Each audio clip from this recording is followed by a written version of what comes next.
Hello, children. How are you all? I hope you are all doing good. I request you to stay home, stay safe. Children, I am your social science teacher, Apurva S. Patil. I will be conducting social science classes for this academic year 2020 and 21. To begin with, let us start with Introduction to History. Children's, up to 5th standard you have studied EVS subject, which was the combination of science and social. From 6th onwards, social subject is separated. You will be studying social science as a separate subject.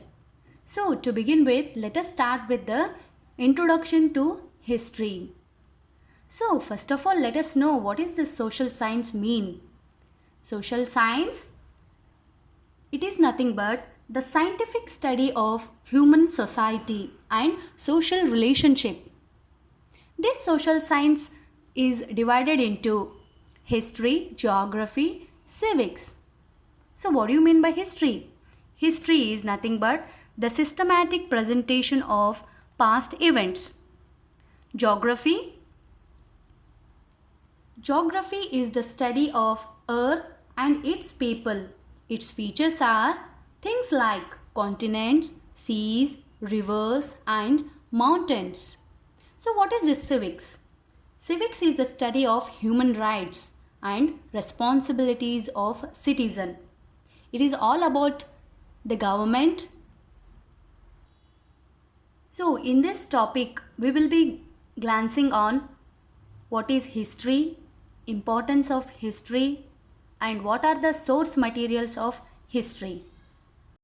Let us study the definition of history. As I told you earlier, history is the systematic presentation of past events. It can also be defined as when the past events are studied carefully and systematically on the basis of available materials and record is called history.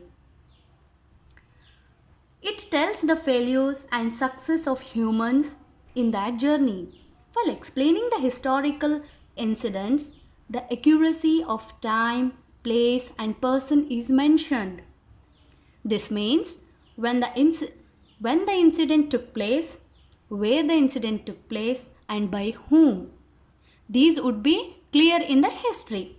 Without these clarities, history becomes a story. Herodotus of Greece is considered to be the father of history.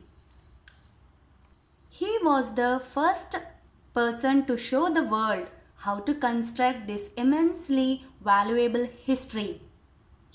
Hence, he is considered as the father of history. See children, this is the picture of Herodotus, the father of history.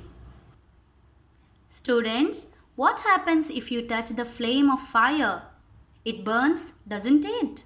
This is experience. Will you again touch the fire? No, because you have already experienced the burning sensation, haven't you? We call this as memory, recollection, and retention. Yes, like memory serves human to survive, history serves as a memory for society, state, nation, and the whole world.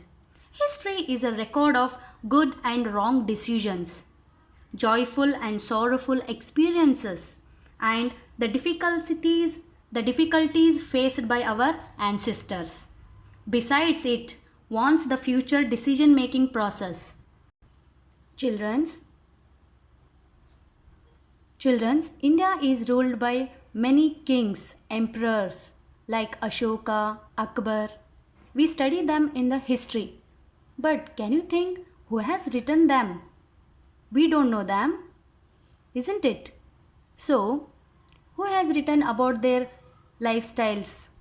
The person who carries out such studies, records, and the findings is called a historian. Historian is more like a detectives.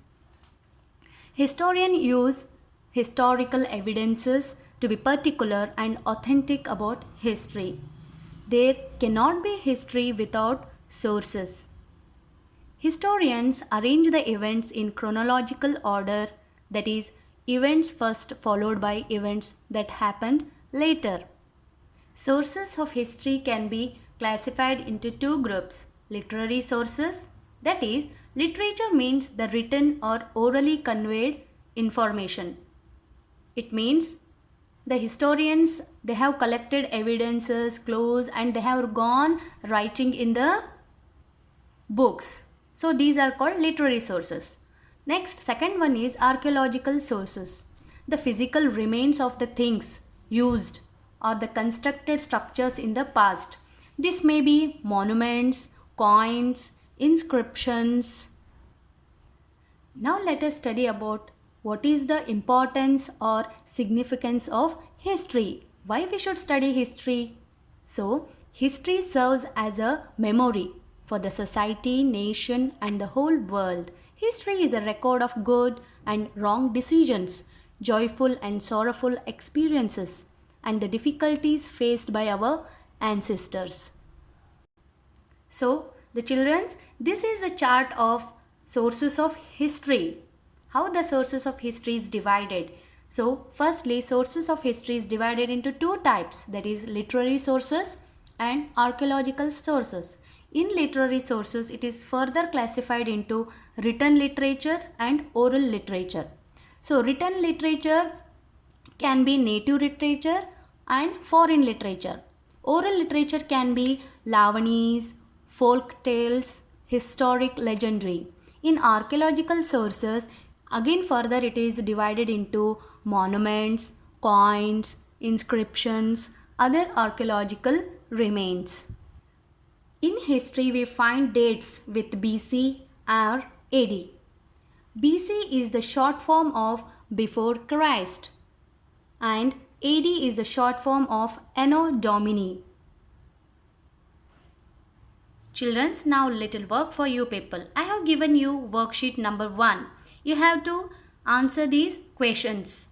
When you come to the school, I will be recollecting them, right? So, do the homework. Keep with you. Thank you, children. Have a great day.